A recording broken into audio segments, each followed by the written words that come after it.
Welcome to the Forge, my wanton wildlings. I'm your creepsmith, and I hope you like my work. Welcome back, wildlings. Phobias are a part of life for many people. If you've ever had to deal with one of these lovely little mental misfires, you've probably wondered how the hell this found its way to nest in your psyche. Sadly, there are rarely ever simple one-note answers to questions of where phobias and fear complexes come from. That is to say, it's almost never just one thing. As in tonight's shuddering psychodrama, Just Another Midnight, credited to Stephen D. Harris. 12:09 a.m.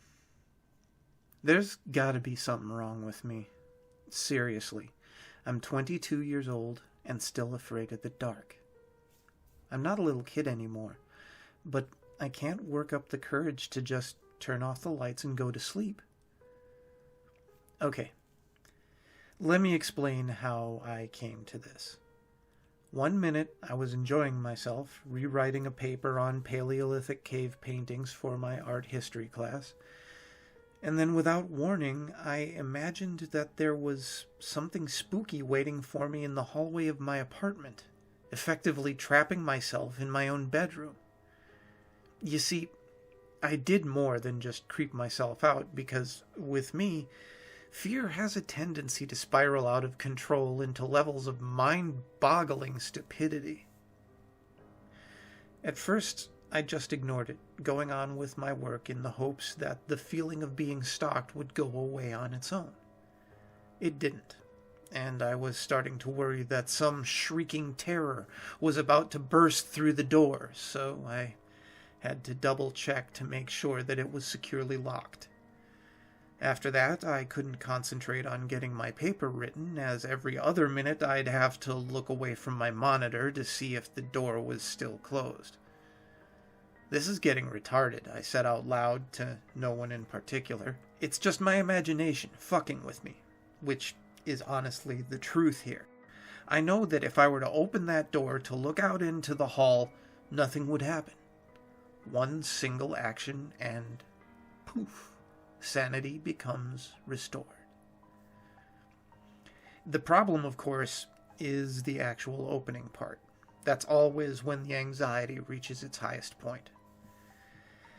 This bullshit started about 30 minutes ago, just before midnight, and it doesn't look like it's about to let up anytime soon. So yeah, I'm stuck in my bedroom for what seems like the 100th time, alone with my computer and the thoughts of some strange boogeyman. Actually, this whole thing got me wondering where these irrational paranoid delusions first started. That's an interesting story, actually, and it happened long before anyone could call me crazy. There's something in the basement. This story happened in the spring of 1998 in the old house on Erie Street that my parents were renting. Erie as in Lake Erie, but yeah, weird coincidence, right? I was 6 years old at the time, so I was at a point in my life where sleeping with a nightlight was still considered normal. I think that we'd only been living there for a few weeks. It's kind of hard to remember for sure exactly, but I do remember the first time my dad took me and my brother to check out the basement. Now, the house itself was well over 100 years old, and in a previous lifetime, it had served as a train station. The basement, as it turns out, was used as a temporary jail cell where the town sheriff would keep criminals he caught trying to catch a ride to Chicago. And in the time between then and when my family moved in, no one had thought to update the basement. Basically, it was a dungeon. The walls were made out of carved rocks or something, with certain areas bricked over from where the groundwater had been leaking through. Also, the whole place was coated in layers of spider webs and dead insects. That's not even the creepiest part. In the way back around a narrow corner was a heavy door labeled Milker Room, whatever that meant. In any case, my dad couldn't get it open, even with a crowbar. The hinges were so rusted and caked in calcium that nothing short of a jackhammer was going to get through that door.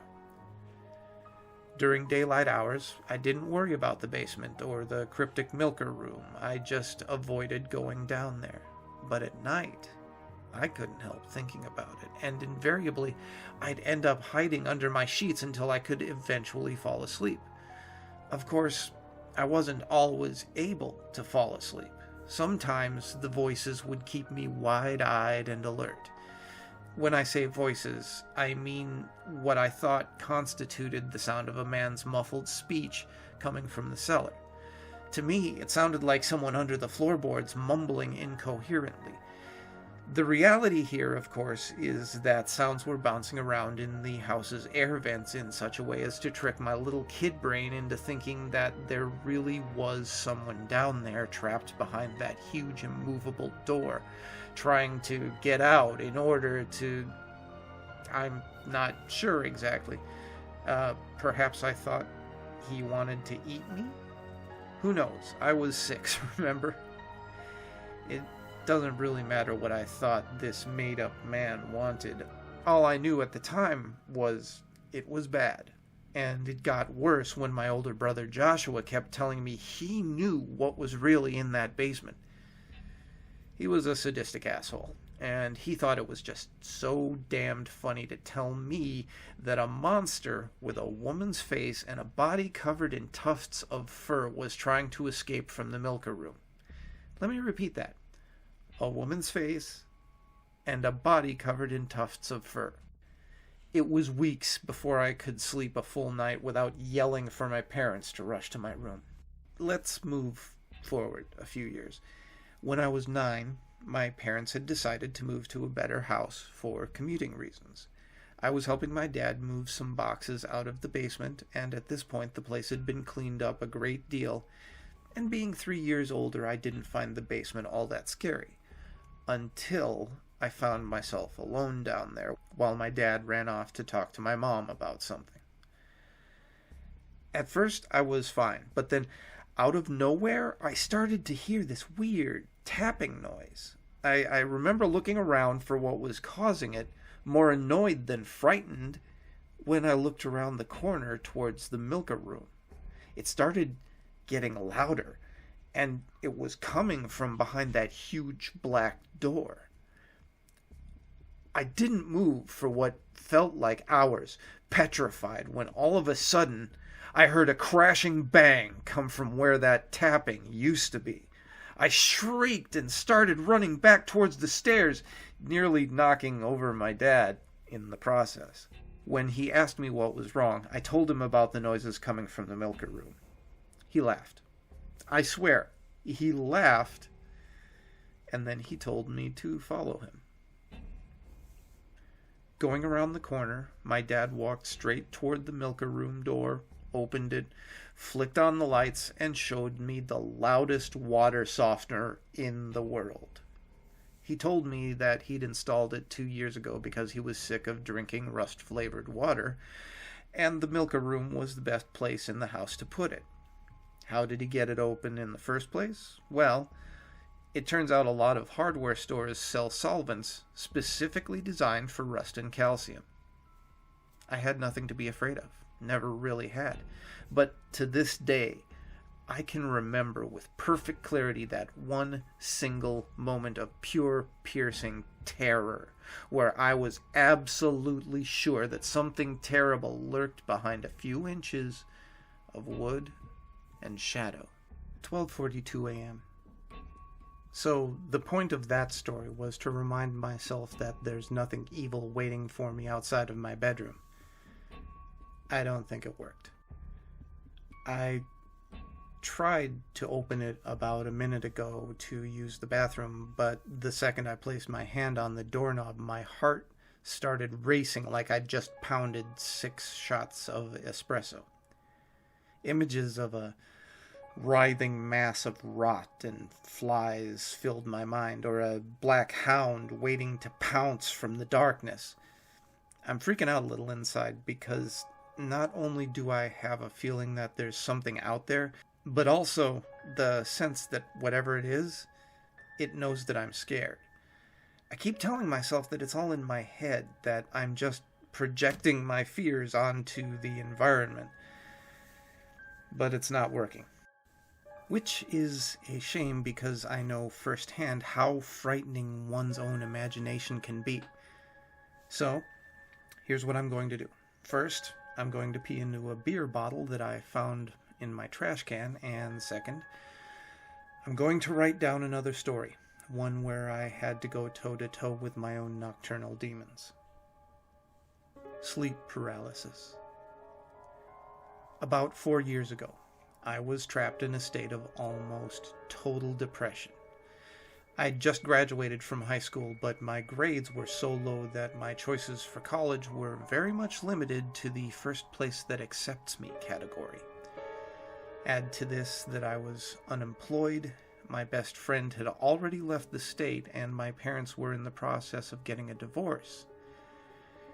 In hindsight, I handled the whole situation in an extremely immature way, by smoking a ridiculous amount of weed and barricading myself in my room to play video games all damn day. In other words, I was starting to turn into a complete loser.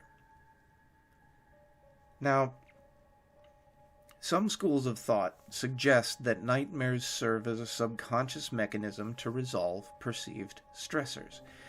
If this is true, then I was lucky things hadn't started to get strange earlier. One night, after a long, hard day of bong hits and masturbation, I fell asleep, just as I always did, except this time I woke up right in the middle of things, and by that, I mean my brain woke up, while the rest of me kept right on sleeping. I'd later discover that this phenomenon was called sleep paralysis, which occurs when a person wakes up during the middle of an REM cycle and cannot move his or her limbs due to the sympathetic nervous system having shut down muscle control. This happens in order to keep the person from hurting themselves while they dream. The experience is known to cause feelings of being choked or a sense of panic, and it's often accompanied by hypnagogic hallucinations. Needless to say, I didn't like it one damn bit. I couldn't open my eyes, I couldn't move my arms, and I started to feel a sort of presence enter my room. I wanted to scream, but I couldn't, and the entity, if that's what it was surrounding me, observing me, judging me. I don't know what it was, but somehow the thought got into my head that it wanted to hurt me.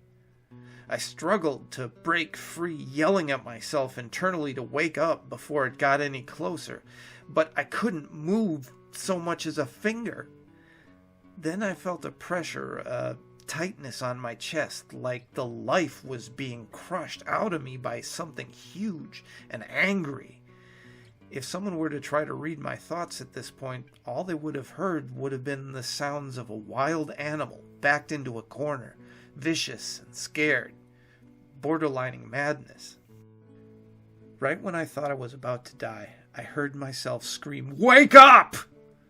Whether from inside or out, I don't know. But suddenly, I bolted upright in bed, feeling very dazed and tired. I looked around my room, looking for whatever it was that was trying to kill me, but everything seemed fine. So I decided to get a glass of water. Almost immediately after getting out from beneath the covers, I started to hear a very deep, almost painful moan coming from the hallway outside of my room, followed by a thud and footsteps.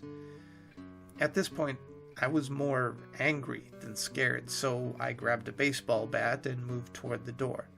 I didn't rush out into the hallway immediately because by now it was slamming itself against my door, trying to get in, all the while its moans sounding more and more like it was in a state of constant agony. Eventually, I heard it start to shuffle away, so fast as lightning, I threw open the door and rushed into the hall. That's when I saw it. It was Very, very tall. So tall that it had to crouch a little to avoid hitting its head on the ceiling. Also, it was thin, more bone than flesh. It didn't have arms or skin or even a face, really. I suppose the best description here would be that it was an elongated skeleton wearing a straitjacket made of bacon. Whatever it was, it had turned around and it was beginning to shuffle toward me, so I ran forward, swinging my bat like a madman until it had stopped moving, gurgling in a puddle of its own blood. I woke up the next morning around dawn, lying face down in the hallway carpet next to my bat. Apparently, I had dreamed the whole encounter, and now there was a hole in the wall from where my bat had punched out a chunk. I haven't had a case of sleep paralysis since, nor did I ever witness the bacon monster again, but it just goes to show what sort of nightmares my own brain is able to conjure. 1:39 a.m. Nope, not going to happen. I started sweating before I could even touch the handle. I tried. I really did try, but it was too much. Even worse, now I'm hearing noises coming from outside of my window. Good thing the blinds are closed. I wish my roommate would just come back. He works a late shift, so he usually doesn't get home until around 5 in the morning. Wait. Hold on, that's only like another 3.5 hours? So, yeah, I'll just wait for him to get off work, and then I can finally put this nonsense behind me. Then again, it's not such a great idea to have too much faith in your friends, especially when they know just how easily you can be startled. Like my friend Stephanie, who decided to tell me one of her own horror stories just as I was about to head home for the night. The Union Street Cemetery. The Union Street Cemetery is the oldest graveyard in town. It's also the shittiest. Over the years, a combination of vandalism, poor upkeep, and harsh weather have made the headstones virtually unreadable, and the surrounding patches of grass that haven't been overrun by weeds are a sickly yellow color, similar to bile. The cemetery itself sits squarely on top of a slight hill, and despite the fact that it's been there for ages, most people in town don't even know where it is, if they even know that it exists at all. This might have something to do with the fact that the entire area surrounding the Union Street Cemetery has been unofficially designated as the town ghetto. In other words, the houses in that area are made homes by lower income families. My friend, Stephanie, was one of them for a while. When Steph was in her early 20s, she led the glorious life of a single mother working as many hours as possible as a diner waitress in order to survive.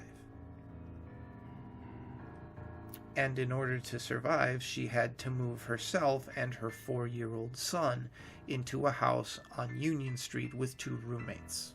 Or maybe she wasn't single at this point. I'm a little fuzzy on the details here, but I do know that she lived in one of the Union Street houses with her son.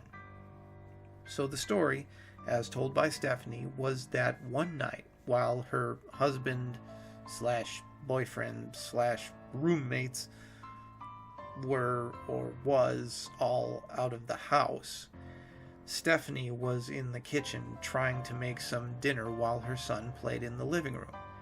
Now her son Tyler, at least I think his name was Tyler, was being loud, as usual, banging toy trucks into each other like little boys are known to do. So naturally, Stephanie became worried when everything got quiet. When she walked into the living room to see if Tyler was doing all right, she saw him looking out of the front window from in between the curtains and the glass pane. Now keep in mind, their house was right across the street from the cemetery. "What you looking at, Tyler?" she asked. "They're coming over," he responded, still looking out of the window. "Who's coming over, Tyler?" "The people from across the street," he said.